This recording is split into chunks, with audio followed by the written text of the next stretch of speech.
வணக்கம். இன்றைக்கி கலிகாலம் அந்த சப்ஜெக்டில் பேசலாம். ஏற்கனவே சத்தியுகம், திரேதாயுகம், தாபரயுகம் பற்றி பேசிட்டோம். இன்றைக்கி கலிகாலம். இந்த கல்பத்தில் 4வது கடைசியானது இந்த கலிகாலம் தான். இதுவும் 1250 வருஷம்தான். இதை தான் அயன் ஏஜ்னு சொல்கிறாங்க. இரும்பு உலகம், இரும்பு யுகம் அப்படின்னு சொல்கிறாங்க. ஏன்னா மனுஷனோட மனசு அவ்வளோ இரும்பு மாதிரி இருக்கும். ஈவு இறக்கம்லாம் இருக்காது. அவ்வளோ கொடுமைகளை பெய்வான். விகாரம் உச்சத்தில் இருக்கும். காமம், கோபம், அகங்காரம், பற்று, பேராசை அதிகமாக இருக்கும். அதனால் வரக்கூடிய பிரச்சனைகள் ஜாஸ்தியாக இருக்கும். இங்கே பிறவிகள் 42 கலிகாலத்தில். அப்போ ஆயுசு எவ்வளோ இருக்கும் பாருங்களேன். 1250 டிவைட் பை 42, 30 தான் இருக்கும் ஒருத்தனோட ஆயுசு. அதனால தான் கலிகாலத்தில் பிறந்தோடனே இறக்குறது அதெல்லாம் சர்வசாதாரணமாக நடக்குது. மனித உயிர்க்கே வேலையே இல்லைன்னு சொல்கிறதெல்லாம் கலிகாலத்தில் நடக்குது. காரணம் அதுதான். ஓகேங்களா? இங்கே ஆத்மாவோட ஸ்டேஜ் தமோ பிரதானமாக இருக்கும். தமோ பிரதானம்னா இருக்கிறதே கீழ்நிலை. சதோ தான் உயர்ந்தது. ரஜோ மிடில், அதாவது தாபரயுகத்தில் 8 கலை இருக்கும். அது படிப்படியாக குறைஞ்சு இந்த மாதிரி இருக்கும். இந்த காலகட்டத்தில் நிறைய கோயில், சர்ச்சு, மசூதி ஏன்னா எல்லா தர்மங்களும் பயங்கரமாக விருத்தி அடைஞ்சு, இதில் பியூட்டி என்னன்னா தர்மத்தின் பேர்லேயே, கடவுளின் பேர்லேயே சண்டைகள் நடக்கும். எங்கள் தர்மம் தான் உயர்ந்தது, உங்கள் தர்மம் தான் தாழ்ந்தது, உன்னோட பெட்ரு அதோட பெட்டர் அப்படின்னு சொல்லி சண்டைகள் நடக்கும். எல்லோரும் இந்த மதத்தில் அந்த மதத்துக்கு, அந்த மதத்துக்கு இந்த மதத்துக்கு ஓடுவாங்க. ஏன்னா இது அதோட பெட்டரோ, அது இதோட பெட்டரோ நினச்சி ஓடுவாங்க. இதெல்லாம் இந்த காலகட்டத்தில் தான் நடக்கிறது. சரிங்களா? இந்த சமயத்தில் உலகத்தில் சின்ன சின்ன இசம்கள் நிறைய வரும். எப்படி ஜெயினிசம், சிக்கிசம் இதெல்லாம் ஆரம்பித்து ஒரு 500 வருஷம் கூட தான் ஆகுது. இப்படி ஒரு ட்ராமாவில் பாட்டு இருக்குது. ஓகேங்களா? அவங்களுக்கு பிறவிகளே கம்மி தான். 500ன்னு வச்சுக்கலாம். ஒருத்தருக்கு 500 வருஷம் தான் ஆகுதுன்னு வச்சுக்கலாம். 50 வயசுன்னு வச்சுக்கலாம். 10 பிறவி தான். ட்ராமா இப்படியும் பாட்டு இருக்குது. சரிங்களா? எல்லோரும் தேவைங்க ட்ராமா. இதில் நம்பிக்கையே இல்லை, கடவுள் நம்பிக்கையே இல்லை, அப்படி ஒரு குறிப்பிட்ட மக்கள் இருப்பாங்க. அவங்களும் தேவைப்படுறாங்க ட்ராமாவில். இதை நம்ம ட்ராமான்னு பார்க்கும்போது புரிஞ்சிக்க வேண்டிய விஷயந்தான். சரிங்களா? இந்த நேரத்தில் ஆத்மாவோட ஸ்டேஜ் நான் சொன்ன மாதிரி தமோவாக தான் இருக்கும். சரிங்களா? இப்போது உலகப்போர் 1, உலகப்போர் 2 முடிஞ்சிச்சு. உங்களுக்கு தெரியும். உலகப்போர் 3 நடக்கும். ரஷ்யாவுக்கும் அமெரிக்காவுக்கும் நடக்கும். அதுக்குள்ளே நிறைய நாடுகள் அவங்களும் சப்போர்ட் பண்ண, இவங்க சப்போர்ட் பண்ணுவாங்க. இதனால் கலியுகத்தினோட விநாசம் ஏற்படும். 1, 2 தப்பிச்சது, 3 முடிஞ்சிடும். முடியும் போது உலகமே அழிஞ்சிடுமா? ஆனால் கிடையாது. 99.99 சதவீத மக்கள் இறந்துடும். 800 கோடி மக்கள் ஜனத்தொகைன்னு வச்சுக்கோங்களேன். அதில் ஒரு 10 லட்சம் 20 லட்சம் மக்கள் மட்டும்தான் உயிரோடு இருப்பாங்க. ஒரு நல்ல விஷயம் என்னென்னா, பாரதத்துக்கு மேலே அணுகுண்டே விழாது. இதெல்லாம் பகவான் கொடுத்த வாக்குறுதிகள். பாகிஸ்தான் என்ன மிரட்டினாலும் இந்த கதை நடக்காது. ஏன்னா நம்ம இத்தனை வருஷமாக எந்த ஒரு நாட்டையும் ஆக்கிரமித்ததே கிடையாது. அந்த தர்மத்தினால நம்ம தப்பிக்கும் பாரதத்தில். அதே பாரதத்தில் தான் ஒரு 10-20 லட்சம் மக்கள் உயிரோடு இருப்பாங்க. இந்த 99.99 சதவீத மக்கள் இறக்கும்போது பரமாத்மா சாந்தி தாமத்தில் இறங்கி தன்னுடைய குழந்தைகளாகிய எல்லாரையும் கொசு கூட்டத்தை போல் கூட்டிகிட்டு போயிடுவார்.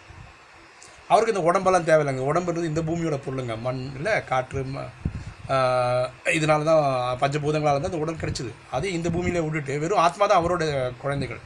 ஆத்மாவை கொசு கூட்டம் மாதிரி வீட்டுக்கு கூட்டிகிட்டு போயிடுவார். இதுதான் நம்ம ஜட்ஜ்மெண்ட்டுன்னு சொல்கிறோம்.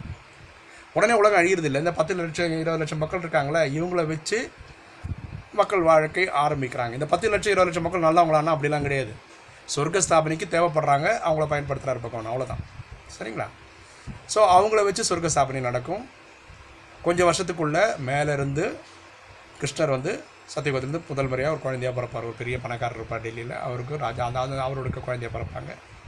2-3 வருஷம் கழிஞ்சு பக்கத்து ஊரில் இனி ஒரு ராஜா இருப்பார். ராஜா நான் சொல்கிறதுக்கு காரணம்னா, நீங்கள் அது நான் சங்கமிகம்னு இனி ஒரு டாபிக் பேச போகிறேன். அந்த டாப்பிக்கில் சொல்லுவேன். திடீர்னு நான் எப்படி பணக்கார நாடு ஆகிடுவோம் அப்படின்லாம் சொல்ல போகிறேன். அடுத்த டாபிக் அது தான், சங்கமிகம் தான்.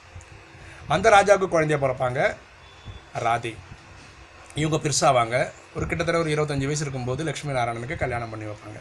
ஆக்சுவலாக ராதேன்றவங்க லக்ஷ்மின்ற பேர் மாறிடும். கல்யாணத்துக்கு அப்புறம் கிருஷ்ணனோட பேர் நாராயணன்னு மாறிடும்.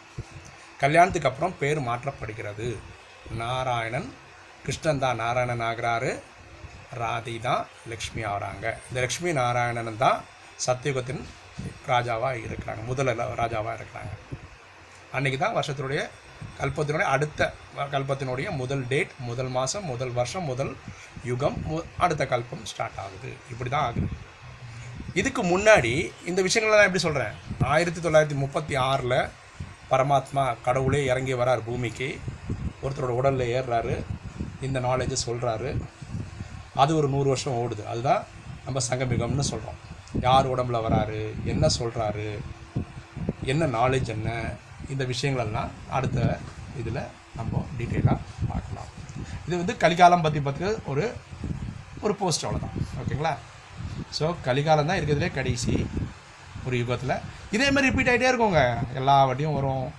இந்த சத்தியுகம் வரும், திரேதாகம் வரும், துவாபரம் வரும், கலி வரும். கலியுகத்தில் கடைசியில் World War 3 நடக்கும். அதில் கதை முடியும். கொஞ்சம் பேர் 20 லட்சமாக டெல்லியில் இருப்பாங்க. அதை ஃபரிஸ்தான்னு சொல்லுவோம். அதான் ஏஞ்சல்ஸான உலகம். அங்கே தான் சொர்க்கம் ஸ்தாபனை ஆகுது. திருப்பி 2500 வருஷம் சொர்க்கமாகவே இருக்கும் இந்த பூமி. அடுத்த 2500 வருஷம் நரகமாகவே இருக்கும். இந்த கடைசி காலம் வரும்போது பகவான் வருவார், நமக்கு எல்லா விஷயங்களும் கற்றுக் கொடுப்பாரு. இதை புரிஞ்சுக்கிறவங்க ஃபாலோ பண்ணுவாங்க, புரியாதவங்க அப்படியே இருப்பாங்க. எல்லாம் தேவைப்படுது இல்லை? ட்ராமாவில் எல்லோரும் ஃபஸ்ட் சீன் நடிக்கிறது இல்லைல்ல. அப்படி தான் இந்த ட்ராமா. அதே மாதிரி தான் இருக்கும். மக்களுடைய நிலையிலையும் அப்படி தான் இருக்கும். சில பேர் இது புரிஞ்சுப்பாங்க, சில பேர் ஏற்றுப்பாங்க, சில பேர் ஏற்றுக்க மாட்டாங்க, சில பேர் கிண்டல் பண்ணுவாங்க, எல்லாம் நடக்கும். ஆனால் இந்த ட்ராமாவோட கிளைமேக்ஸ் உங்களுக்கு தெரியும். எந்த ஒரு படம் பாருங்களேன், அது ஒரு கிளைமேக்ஸ் இருக்குல்ல. அந்த கிளைமேக்ஸ் என்னவாக இருக்கும்?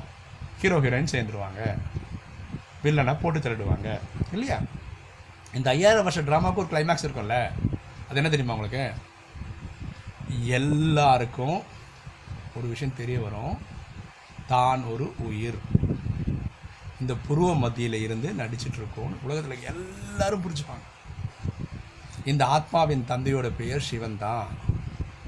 அவரை தான் அல்லாஹ், ஜஹோவா, காடுன்னு கூப்பிட்றாங்கன்னு எல்லாருக்கும் தெரியும்.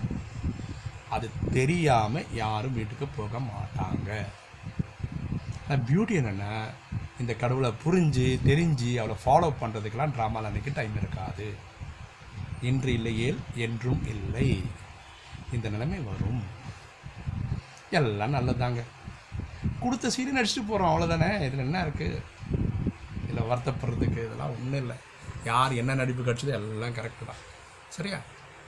விருப்பப்பட்டவங்க எடுத்து படிங்க, இல்லையா இருக்கிறதுல சந்தோஷம் வாழ்ந்துட்டு போங்க.